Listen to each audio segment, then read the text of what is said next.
미국이 베네수엘라를 직접 타격했다는 소식이 전해진 직후 시장은 전쟁보다 빠르게 반응했습니다.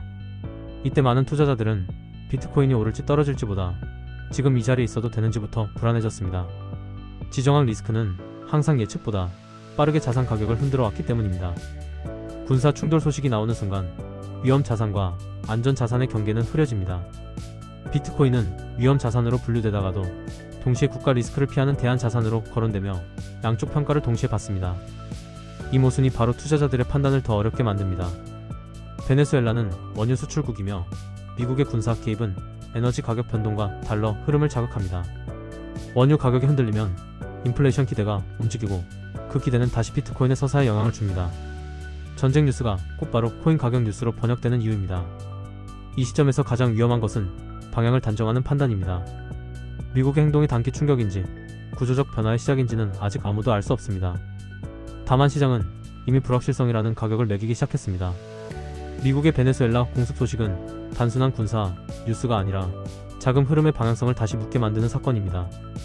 많은 투자자들이 공통적으로 느끼는 심리는 명확합니다. 지금 이 상황이 일시적 소음인지 아니면 시장 구조를 바꾸는 신호인지에 대한 불안입니다.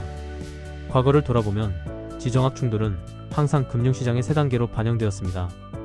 첫 번째는 즉각적인 공포 반응, 두 번째는 자산 간 이동, 세 번째는 새로운 기준의 정착입니다.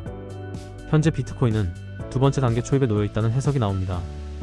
위험 회피 심리가 강해지면 현금과 달러가 선호되지만 동시에 달러 패권 자체에 대한 불신이 커질 경우 비트코인이 대안으로 거론됩니다.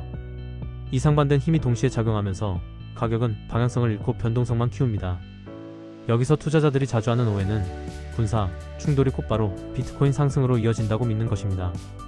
실제로는 유동성 상황과 금리 환경이 함께 움직이지 않으면 그 서사는 오래 유지되지 못했습니다. 최근 글로벌 금융시장에서는 지정학 리스크와 함께 금리 정책, 달러, 유동성, 위험 자산 선호도가 동시에 얽혀 움직이고 있습니다. 이 사건을 단순히 전쟁 뉴스로만 보면 판단이 흐려질 수 있습니다. 그렇다면 지금 시장이 진짜로 묻고 있는 질문은 무엇일까요? 군사 리스크 자체일까요? 아니면 그 리스크가 촉발할 자금 이동의 방향일까요? 이 갈림길에서 어떤 지표를 먼저 봐야 할지가 다음 판단을 가르게 됩니다. 미국의 베네수엘라 공습 이슈를 시장이 해석하는 두 번째 축은 에너지와 통화입니다. 베네수엘라는 세계 원유 시장에서 비중이 크지는 않지만 지정학적 긴장은 항상 원유 가격의 과잉 반응을 유도해왔습니다. 원유 가격이 단기간에 상승하면 인플레이션 압력이 다시 부각되고 그 순간 시장은 중앙은행의 태도를 재해석하기 시작합니다. 금리 인하 기대가 멀어질 것이라는 인식이 퍼질 경우 위험 자산 전반은 압박을 받게 됩니다. 이 과정에서 비트코인은 종종 인플레이션 해지 자산으로 언급되지만 실제 자금 흐름을 보면 초기 국면에서는 오히려 달러 강세가 먼저 나타나는 경우가 많았습니다. 달러 지수가 오르면 글로벌 자금은 일단 안전한 통화로 회귀하고 비트코인은 그 다음 단계에서 다시 평가를 받습니다. 투자자 심리도 이 지점에서 갈립니다. 일부는 전쟁과 제재가 장기화될수록 탈달러 흐름이 강화될 것이라고 기대하고 다른 일부는 유동성이 조여드는 국면에서 비트코인이 먼저 흔들릴 수 있다고 봅니다. 이 둘 중 어느 쪽이 맞는지는 아직 드러나지 않았습니다. 최근 보도에 따르면 에너지 시장은 이미 지정학 리스크 프리미엄을 가격에 반영하기 시작했고 외환 시장에서도 단기 달러 매수 포지션이 늘어난 것으로 해석되고 있습니다. 이런 환경에서는 비트코인이 독립적으로 움직이기보다는 거시 변수에 종속되는 경향이 강해집니다. 여기서 새로운 하위 리스크는 에너지 가격 급등이 아니라 그로 인해 정책 당국의 발언이 갑자기 바뀌는 순간입니다. 투자자들은 종종 가격만 보지만 시장은 말과 문장 하나에도 반응합니다. 만약 중앙은행이나 재무당국이 예상과 다른 메시지를 던진다면 비트코인을 둘러싼 서사는 다시 한번 크게 흔들릴 수 있습니다. 그렇다면 지금 이 시점에서 더 중요한 것은 유가의 방향일까요? 아니면 달러와 유동성의 미묘한 변화일까요? 이 질문은 다음 판단으로 자연스럽게 이어집니다. 2단계에서 시장의 시선은 가격보다 행동으로 이동합니다. 미국의 베네수엘라 공습 이슈가 확산된 이후 비트코인 시장에서 가장 먼저 관찰된 변화는 거래소로 이동하는 코인의 흐름입니다. 일부 투자자들은 불확실성이 커질 때 현금화를 준비하고 다른 일부는 변동성 확대를 기회로 삼기 위해 자금을 대기시킵니다. 온체인 데이터에서는 이런 심리가 숫자로 드러납니다. 단기 보유자의 이동량이 늘어나는 반면 장기 보유자의 움직임은 상대적으로 제한적인 경우가 많습니다. 이는 공포가 시장 전체를 지배하고 있다기보다는 판단을 유보한 채 상황을 지켜보는 참여자가 많다는 신호로 해석됩니다. 투자자 심리는 여기서 두 갈래로 갈립니다. 첫째는 지정학 리스크가 반복될수록 비트코인의 존재 이유가 강화된다고 믿는 흐름입니다. 둘째는 지금과 같은 국면에서 비트코인이 여전히 글로벌 위험 자산 바스켓 안에 묵혀 있다고 보는 시각입니다. 이 두 관점은 동시에 존재하며 어느 한쪽이 완전히 우위를 점하지 못할 때 시장은 긴 시간 횡보와 급격한 변동성을 반복해왔습니다. 많은 개인 투자자들이 자주 착각하는 부분은 모든 뉴스가 즉각적인 가격 반응으로 이어질 것이라는 기대입니다. 실제로는 뉴스 이후 며칠 동안 거래량만 증가하고 방향성은 오히려 더 불분명해지는 경우가 많았습니다. 새로운 하위 리스크는 여기서 발생합니다. 거래량은 늘지만 신뢰는 줄어드는 상황입니다. 이런 환경에서는 작은 악재 하나에도 가격이 과도하게 반응할 수 있습니다. 반대로 반대 가능성도 존재합니다. 시장이 이미 최악을 가정하고 움직이고 있다면 추가적인 긴장 고조에도 반응이 둔해질 수 있습니다. 이 지점에서 중요한 것은 개인의 확신이 아니라 다수의 행동이 어디로 향하는지입니다. 최근 시청자 반응을 살펴보면 분위기는 분명히 갈립니다. 어떤 분들은 전쟁 뉴스가 나올 때마다 비트코인을 더 사야 하는지 고민하고 있다고 말합니다. 또 다른 분들은 이런 뉴스가 반복될수록 잠시 시장에서 거리를 두는 것이 맞지 않느냐는 질문을 던집니다. 공통점은 확신보다는 망설임입니다. 댓글과 메시지에서 자주 보이는 표현은 지금 들어가도 괜찮은지 아니면 한 발 물러서야 하는지에 대한 고민입니다. 이는 단순한 공포라기보다는 정보가 너무 빠르게 쏟아지는 환경에서 판단 기준을 잃어버린 상태에 가깝습니다. 시장 참여자 다수가 같은 고민을 하고 있다는 사실 자체가 현재 국면의 특징을 보여줍니다. 이제 다시 질문이 남습니다. 이 망설임이 장기 보유로 이어질지 아니면 단기 변동성을 키우는 재료가 될지는 무엇에 달려 있을까요?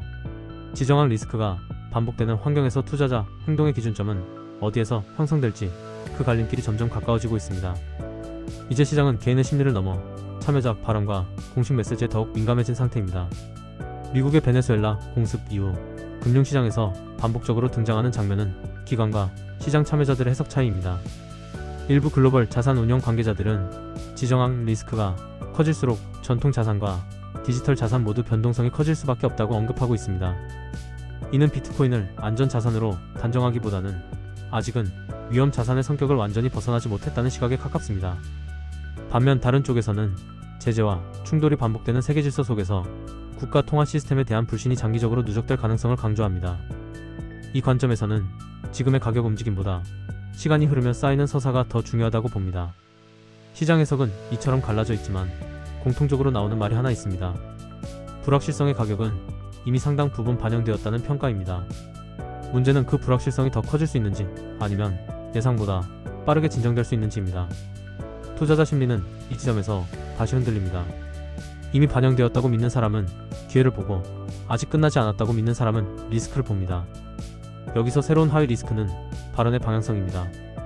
실제 충돌보다 더 큰 영향을 주는 것은 정책 당국이나 주요 금융 인사의 한 문장일 수 있습니다. 시장은 행동보다 언어에 먼저 반응하는 경우가 많기 때문입니다. 동시에 반대 가능성도 존재합니다. 만약 시장이 너무 많은 리스크를 가정한 상태라면 작은 완화 신호 하나에도 분위기는 급격히 바뀔 수 있습니다.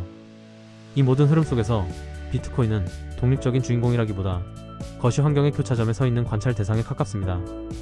그렇다면 지금 이 상황에서 투자자들이 가장 경계해야 할 것은 가격 그 자체일까요? 아니면 해석이 한쪽으로 쏠리는 순간일까요? 최근 글로벌 금융 미디어 인터뷰에서 한 시장 참여자는 이런 표현을 사용했습니다.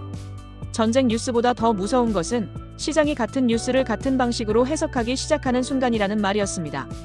이 발언은 현재 상황을 잘 설명합니다. 다양한 해석이 공존할 때 시장은 흔들리지만 유지됩니다.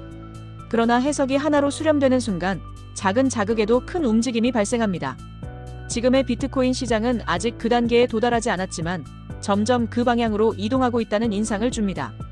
그래서 일부 전문가는 지금을 방향을 맞추는 구간이 아니라 조건을 점검하는 구간으로 보고 있습니다. 이처럼 지정한 기슈와 비트코인의 관계를 입체적으로 이해하는 데 도움이 되셨다면 좋아요를 클릭해주시면 분석 방향을 이어가는 데 큰 힘이 됩니다. 미국의 베네수엘라 공습 이후 현재 시장을 바라보며 여러분은 비트코인을 위험 자산으로 보고 계신지 아니면 장기 대안 자산으로 보고 계신지 댓글로 의견을 나눠주시면 좋겠습니다. 최근 뉴스와 보도에 따르면 글로벌 지정학 긴장이 커질수록 해킹, 거래소 중단, 자산 동결 같은 사건도 함께 늘어나는 경향이 나타나고 있습니다. 실제로 불안한 시기에는 피싱과 지갑 탈취 시도가 급증했다는 사례도 반복해서 등장합니다. 이런 환경에서는 단기 가격보다 자산을 어떻게 보관하고 관리하는지가 더 중요해질 수 있습니다. 고정 댓글이나 프로필에 안내된 지갑 관련 정보를 한 번쯤 확인해 두는 것만으로도 예기치 못한 상황에서 선택지를 넓힐 수 있습니다. 이제 다시 처음의 질문으로 돌아오게 됩니다. 미국의 베네수엘라 공습이 비트코인에 미치는 영향은 단순히 상승이나 하락으로 정리할 수 있는 문제일까요?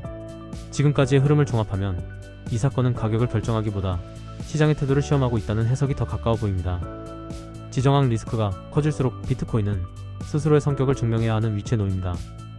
위험 자산인지, 대안 자산인지, 아니면 아직 정의되지 않은 중간 지점인지에 대한 질문이 반복됩니다. 투자자들은 이 질문에 각자 다른 답을 내리고 있으며 그 차이가 바로 변동성으로 나타납니다.